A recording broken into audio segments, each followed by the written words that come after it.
Salut, je voudrais voir avec toi aujourd'hui cette question de comment devenir spirituellement mature. Alors je ne vais pas rentrer dans les détails de ce sujet car il y aurait énormément de choses à dire, mais je veux me focaliser ici sur un point en particulier. Alors tout d'abord, à quoi mesure-t-on la maturité d'une personne? Eh bien nous ne pouvons juger de la maturité d'une personne au temps qu'elle passe en prière. Le fait qu'une personne passe 2 à 5 heures par jour en prière ne fait pas d'elle pour autant quelqu'un de très mature. On ne peut pas non plus juger de la maturité d'une personne au nombre de personnes que celle-ci amène à Jésus-Christ. Certaines personnes sont de redoutables évangélistes, mais n'en demeurent pas moins profondément immatures. Nous ne pouvons pas non plus mesurer de la maturité spirituelle d'une personne à son excellente théologie. Certaines personnes connaissent sur le bout des doigts les doctrines les plus profondes, mais restent profondément immatures. Nous ne pouvons pas non plus juger de la maturité spirituelle d'une personne au nombre de versets bibliques que celle-ci est capable de citer de tête. Non, nous pouvons juger de la maturité d'une personne avant tout à la manière dont elle traite les gens. Dieu n'est pas impressionné par nos sacrifices, nos performances, nos privations, mais regarde plutôt à la manière dont nous traitons les gens avec respect et honneur. Vois-tu, nous ne pouvons juger de la maturité donc d'une personne à ses performances. Dieu se fiche par ailleurs que tu manges du porc ou non, que tu pries plutôt le samedi plutôt que le dimanche, que tu observes le sabbat ou non. Dieu n'est pas impressionné par nos jeûnes, par nos performances religieuses. Non, Dieu veut voir avant tout des cœurs bons, des cœurs qui honorent, des cœurs qui élèvent, des cœurs qui respectent les gens. Quels sont aujourd'hui, c'est ma question, comment traites-tu ton entourage aujourd'hui? Est-ce que tu as cette conduite respectueuse? Le respect est l'un des critères duquel nous pouvons vraiment jauger, nous pouvons vraiment juger de la maturité, de la croissance d'une personne. Aujourd'hui, beaucoup de gens passent pour être en façade des gens très spirituels, mais sont profondément immatures. Pourquoi? Parce qu'ils traitent les gens comme des ordures, comme des moins que rien. Et voici quelques années, en fait, quand j'étais un jeune converti, je fréquentais une fille, on était plusieurs jeunes, je fréquentais plusieurs jeunes, et parmi ces jeunes, il y avait une fille notamment qui passait pour être profondément spirituelle. Celle-ci pouvait se lever à 4h ou 5h du matin pour prier pendant 1 heure. Elle était continuellement en train de lire sa Bible partout où nous allions, même lorsque c'était au bowling pour nous détendre, elle avait toujours sa Bible avec elle. Cette personne lisait énormément de livres chrétiens, elle était toujours les yeux fermés, même quand on marchait, toujours les yeux fermés, une main en l'air, toujours en train de louer Dieu. On avait l'impression qu'elle était en ligne directe avec le Seigneur. Je suis parti en Angleterre avec elle pour assister à une conférence, elle était continuellement en train d'évangéliser. Enfin bref, et cette femme semblait très spirituelle, très mature au premier abord. Mais elle avait un problème, c'est qu'elle traitait les gens mais comme des ordures. Elle était d'un légalisme, elle était toujours en train de juger les gens, elle était d'une dureté dans ses paroles, elle était tellement blessante. Et les gens étaient choqués, même plusieurs fois les gens m'ont dit « Mais Olivier, c'est moi qui ai un problème ou c'est elle? Qu'est-ce qui ne va pas chez cette fille ?» Et j'ai suivi cette fille pendant des années, souvent lorsque j'assistais à des conférences, lorsque nous écoutions un prédicateur, je voyais vraiment cette personne fondre en larmes, parce que je sentais que le Saint-Esprit avait mis le doigt sur son problème, non pas pour la juger, mais pour l'amener à changer. Le Saint-Esprit cherchait à travailler son cœur et à l'amener à changer son attitude de cœur.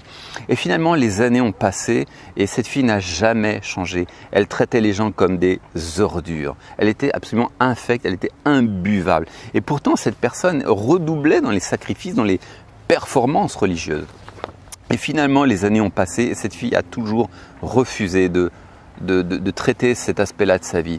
Et finalement, sa vie s'est effondrée comme un château de cartes et elle en est arrivée à un point où elle dut être suivie par des psychiatres et prendre des antidépresseurs.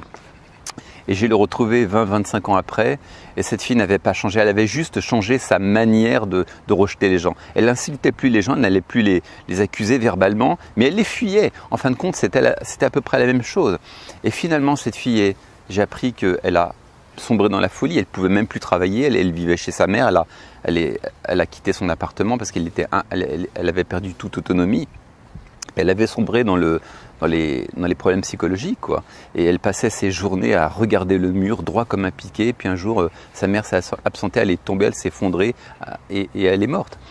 Et voilà, même cela a eu non seulement d'abord des conséquences psychologiques, a fini par atteindre son corps. Et qu'est-ce qui s'est passé? Eh bien, cette femme, malgré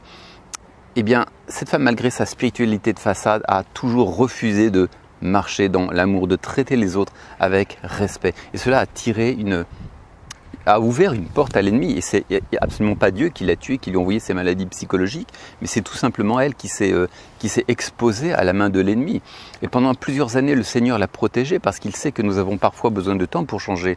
Mais au bout d'un moment, lorsque nous persévérons dans notre légalisme, notre dureté, notre manque de respect, notre manque d'amour, eh bien, c'est pas Dieu qui ôte sa main, c'est nous qui nous extrayons de sa main bienfaitrice.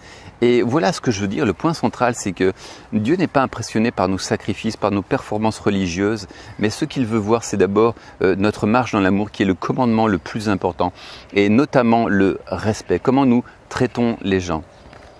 Et l'apôtre Paul nous dit la chose suivante: quand je distribuerai tous mes biens pour la nourriture des pauvres, quand je livrerai même mon corps pour être brûlé, si je n'ai pas l'amour, cela ne me sert à rien.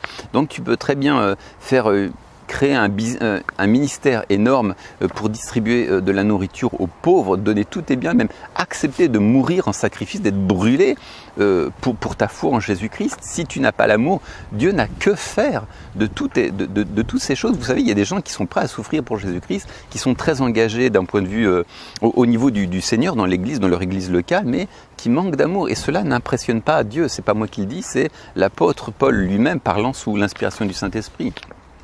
Ensuite, il y a un autre verset qui est vraiment très important. L'apôtre Paul nous dit la chose suivante: car nous sommes son ouvrage, ayant été créés en Jésus-Christ pour de bonnes œuvres que Dieu a préparées d'avance afin que nous les pratiquions. Alors, on nous dit plusieurs choses ici. Alors, il y a quelque chose que j'ai appris lorsque on étudie la Bible, c'est pas seulement de comprendre ce que Jésus veut dire, mais ce qu'il ne dit pas. Et par exemple, ici, l'apôtre Paul nous dit: car nous ayant été créés en Jésus-Christ pour de bonnes œuvres. La Bible ne dit pas que nous avons été créés pour de bonnes œuvres, mais que nous avons été créés en Jésus pour de bonnes œuvres. Et ici, les œuvres, il ne s'agit pas de nos performances, de choses concrètes que nous faisons, mais on nous parle ici que nous avons été créés en Jésus-Christ. Alors, qu'est-ce que cette création en Jésus-Christ? Eh bien, cela concerne la nouvelle naissance. Lorsque tu reçois Jésus-Christ comme Seigneur et Sauveur, Dieu vient habiter dans ton cœur et dépose en toi sa nature et sa capacité. Et c'est pas une capacité à faire des choses, mais c'est une capacité à manifester la nature de Jésus-Christ. Nous n'avons pas été créés pour faire des œuvres, nous avons été créés en Jésus-Christ pour faire de bonnes œuvres. Et cette création donc concerne plutôt notre comportement et le fait de manifester la nature divine. Alors quels sont ces gènes, quels sont ces attributs divins que nous devons manifester? Eh bien, l'apôtre Paul nous le dit dans le fruit de l'esprit.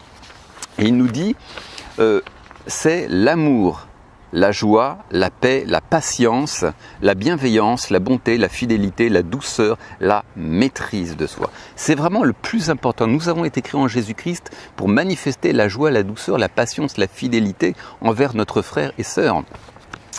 Et peut-être qu'il y a des choses qui t'irritent chez les gens, mais le Seigneur le Seigneur, ce qu'il veut voir avant tout chez toi, c'est pas toutes tes performances religieuses, c'est comment est-ce que tu traites tes frères. Est-ce que tu manifestes le fruit de l'esprit? Est-ce que tu manifestes la douceur, la bienveillance, la tempérance, la fidélité? Est-ce que tu es fidèle à ton frère? Est-ce que tu as la foi?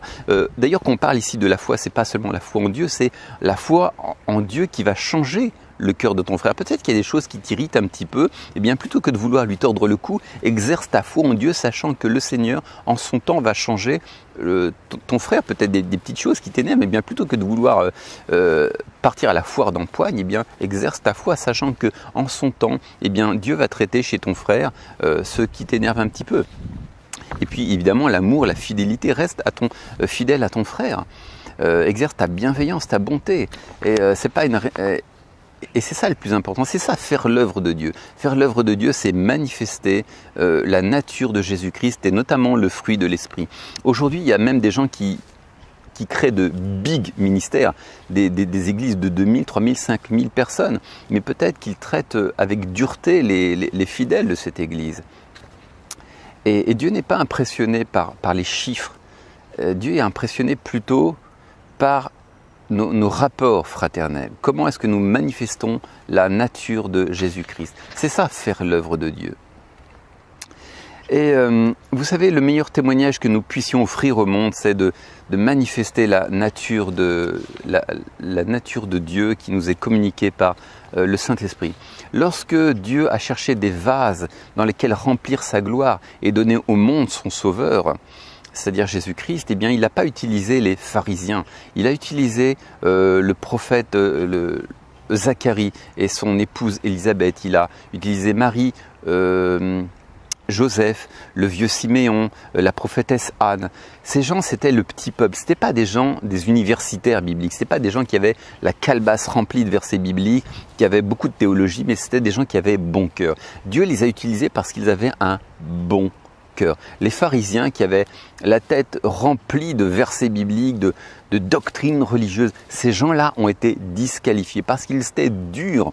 Ils avaient peut-être des performances, ils jeûnaient, ils faisaient beaucoup de choses pour l'apparence, mais leur cœur était dur. Et Dieu va nous utiliser dans la mesure où nous traitons les gens avec respect, avec honneur. Nous trouvons aujourd'hui sur Internet toutes sortes de personnes qui sont dans des ministères de dénonciation, comme s'il pouvait y avoir des ministères de dénonciation. Et peut-être que ces gens ont raison sur le fond, mais ils ont tort dans la forme. Peut-être que ce qu'ils disent est juste, mais ils disent les choses avec tellement de dureté, de haine, de méchanceté, de colère que cela les disqualifie. Et par ailleurs, d'ailleurs, la plupart du temps, ils racontent n'importe quoi, c'est complètement faux. Mais quand bien même ils auraient raison, eh bien, Dieu regarde à la manière, au motif, au mobile de notre cœur. Et peu importe que nous ayons raison, si on le dit avec de mauvaises intentions, nous sommes disqualifiés. Et voyez-vous, nous avons besoin de traiter les gens avec vraiment beaucoup d'honneur. Et si nous ne sommes pas d'accord avec eux, eh bien nous pouvons au moins veiller à la manière dont nous allons dire les choses.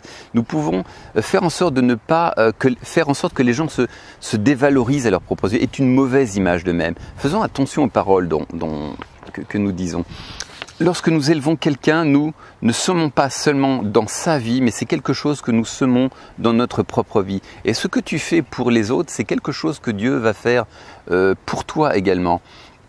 Et notamment si tu es appelé au ministère, eh bien, tant que tu n'auras pas à régler cet aspect de ta vie, même si tu prêches très bien, si tu es quelqu'un de très doué, de très talentueux, eh bien, Dieu ne va pas permettre que tu ailles plus loin. Tu risqueras de tourner en rond dans ton ministère, Dieu n'ouvrira pas les portes, parce que c'est vraiment le point le plus important.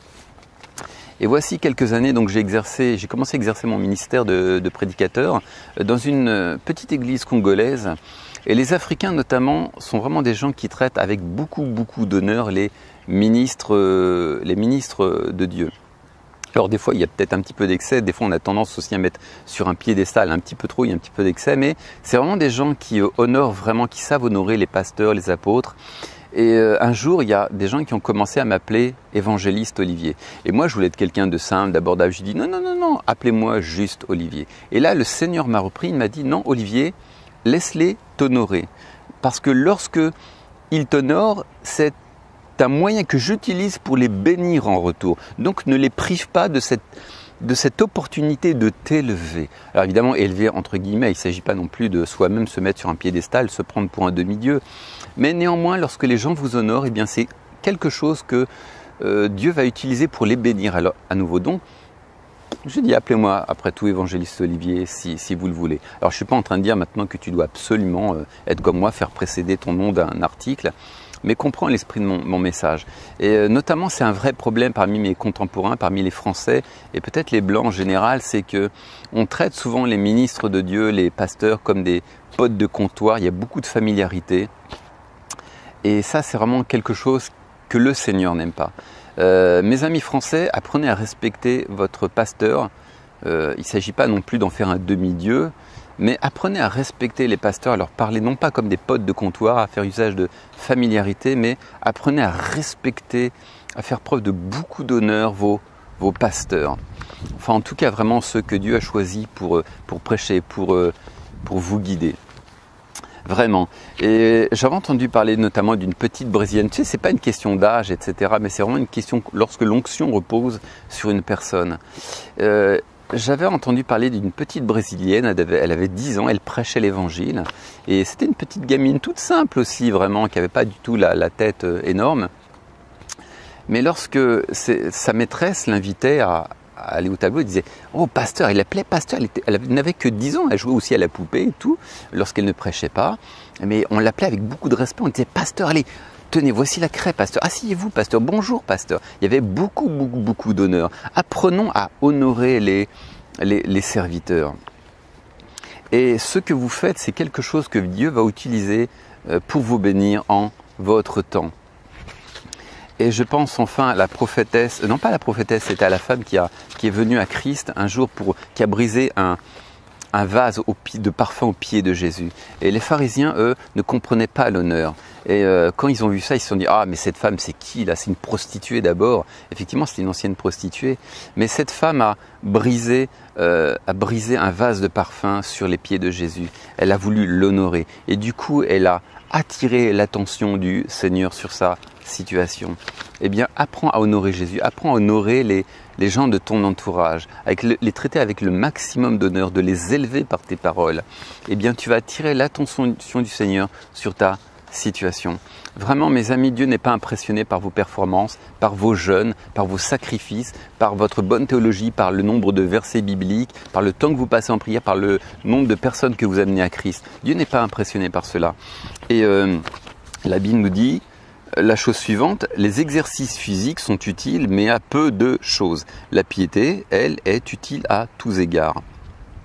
On nous dit aussi, si vous êtes mort avec Christ au principe du monde, pourquoi donc, comme si vous viviez encore dans le monde, vous imposez-vous ces règlements, ne prends pas, ne goûte pas, ne touche pas. Tout cela te perdra si tu en fais usage. N'est-ce pas ce que commandent les hommes? Cela peut avoir une apparence de sagesse pour exercer sa volonté, pour s'humilier et pour mater son corps. Mais cela est sans valeur si l'on en tire des satisfactions charnelles. Il y aurait beaucoup de versets à dire concernant ce sujet.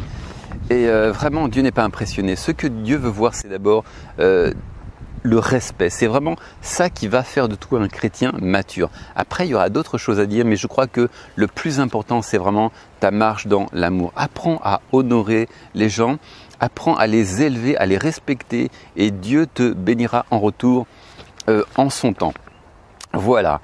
J'espère que tu as apprécié ce message, et si tu l'as apprécié, eh bien n'hésite pas à lâcher un like. Sinon aussi abonne-toi à ma chaîne. Si tu vois cette vidéo de Facebook, eh bien n'hésite pas à te rendre sur ma chaîne YouTube Olivier Moulin et à t'abonner. Sur ce, je te dis ciao.